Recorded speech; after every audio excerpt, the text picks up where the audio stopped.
রিজিক মিল, কলকারখানার মধ্যে রিজিক নাই, রিজিক কোথায়?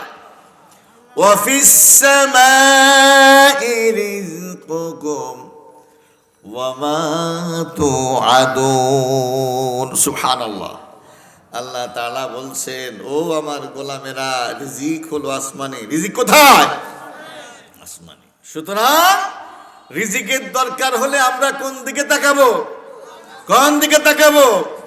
ইয়া রাজ্জাক, কি? ও রিজিক দাতা, ওরজুকনি, আমাকে রিজিক দেন। সুবহানাল্লাহ। রিজিক দাতার কাছে রিজিক চাইতে হয়।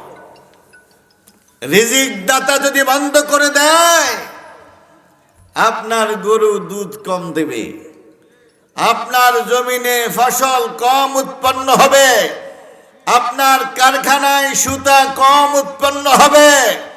রিজিক দাতা যদি বাধা দেয়, আপনার রিজিকের মধ্যে বরকত শূন্যতা দেখা দেবে। সুতরাং রিজিক দাতা হলেন আল্লাহ, আর আল্লাহ হলেন আসমানে। রিজিকের দরকার হলে আসমানের দিকে হাত তুলবেন, সেদিকে রিজিক প্রত্যাশা করবেন। রাজি আছেন? রিজিক দাতার কাছে রিজিক চাইতে হয়। বাদশাহ হারুনের রশিদের কাছে নাকি এক ভিক্ষুক গিয়েছে ভিক্ষা চাওয়ার জন্য। গিয়ে দেখলো বাদশাহ হারুনের রশিদ আল্লাহর ঘর মসজিদে বসে দুহাত আকাশের দিকে দোয়া করতেছেন, রব্বুল আলামিন, আমি গরিব, আমি ভিক্ষুক, আমি অসহায়, আমার কিছুই নাই, আমি ফকির, আপনি জ্ঞানী। আপনি কি? আনতুমুল ফুকারা ইলাল্লাহ। ও দুনিয়ার মানুষ, তোমরা সবাই হইলা ফকির, ধনী হলেন একমাত্র আল্লাহ। ফকির চিন্তা করলো, কিরে কার কাছে আসলাম? উনি দেখি কান্নাকাটি করতেছেন, উনার কিচ্ছু নাই। হ্যাঁ, ফকির পরে বুঝলো, বাদশাহ হারুন এত বড় বাদশাহ হইলেন কেমনে? মূলত আল্লাহ তাআলার সাথে তার হট কানেকশন আছে। কি কানেকশন? তখন ফকির চিন্তা করলো, ওনার কাছে আর কি চাইব? রাস্তা আমিও দেখছি, রাস্তা আমিও শিখছি। হ্যাঁ, আমি আল্লাহ তাআলার কাছে ধরবো, আল্লাহকে বলবো, আল্লাহর কাছ থেকে আমি আমার যা প্রয়োজন সব আদায় করে নেব। সুবহানাল্লাহ বলেন না? এখন ফকির চলে যাচ্ছে, ওনার মোনাজাত শেষ, উনি আসতেছেন। বের হয়ে বললেন, এই কে কে আসছো? কিছুই না বলে চলে যাচ্ছ?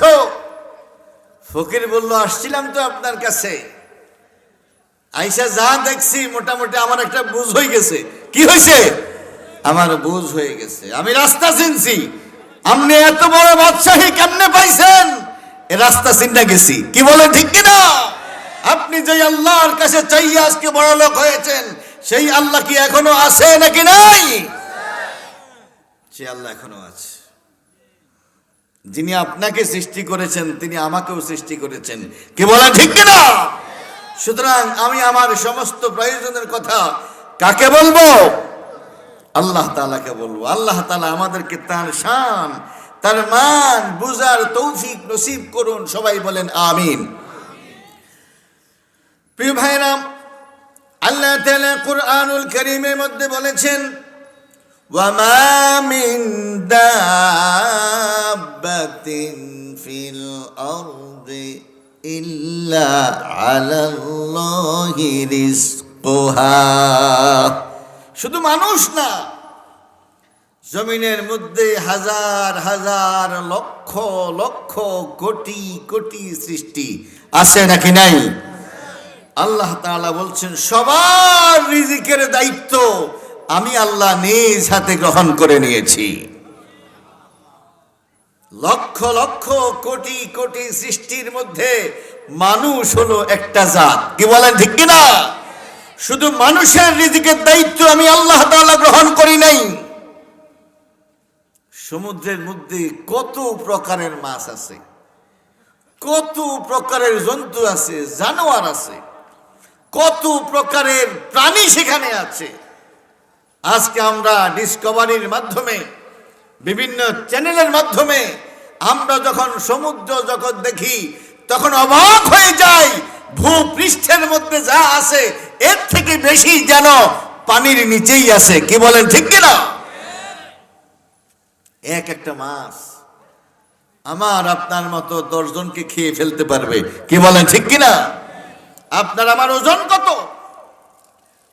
সর্বোচ্চ 2 মণ, সবচেয়ে বেশি যে সে সর্বোচ্চ 3 মণ। কিন্তু এক একটা তিমি মাছের ওজন কত? কত? 100 টন, 150 টন, 200 টন, মণ না, টন।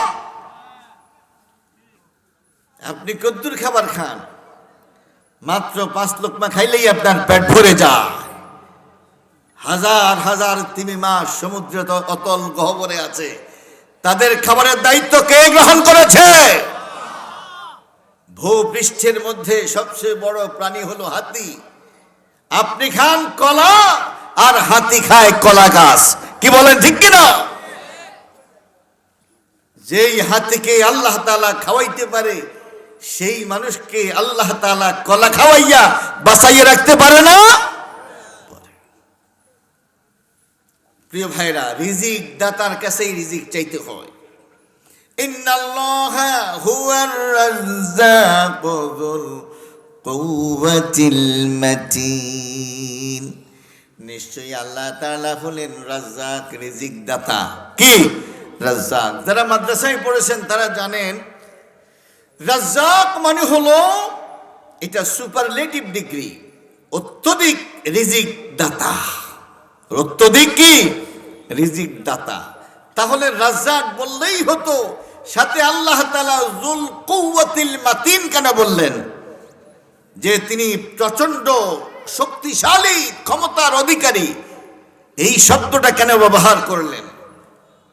আমার উস্তাদ ক্লাসের মধ্যে বলেছেন, এটা মানুষকে সান্ত্বনা দেওয়ার জন্য, যে মানুষের সংখ্যা যত বেশি হোক না কেন, সৃষ্টির পরিমাণ যত বেশি হোক না কেন, এই সৃষ্টিকুলকে খাওয়ানোর মতো যোগ্যতা, ক্ষমতা, সক্ষমতা আল্লাহ তাআলার। আমার গ্রামের বাড়ি হলো নোয়াখালী। নোয়াখালীতে বাড়ি মানে কি?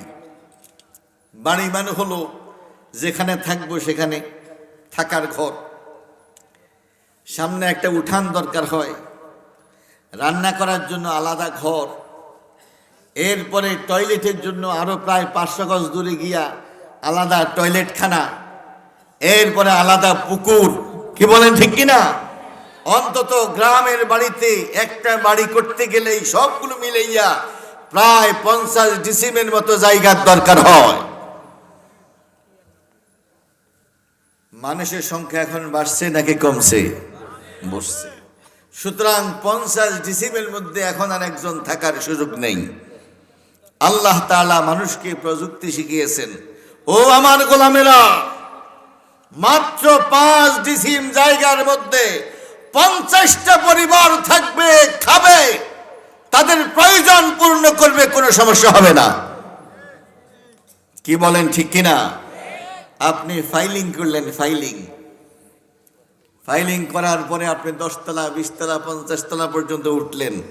আপনার প্রযুক্তি জানা থাকলে আসমান পর্যন্ত খালি, যত উপরে যান কোনো সমস্যা নেই। কি বলেন ঠিক কিনা?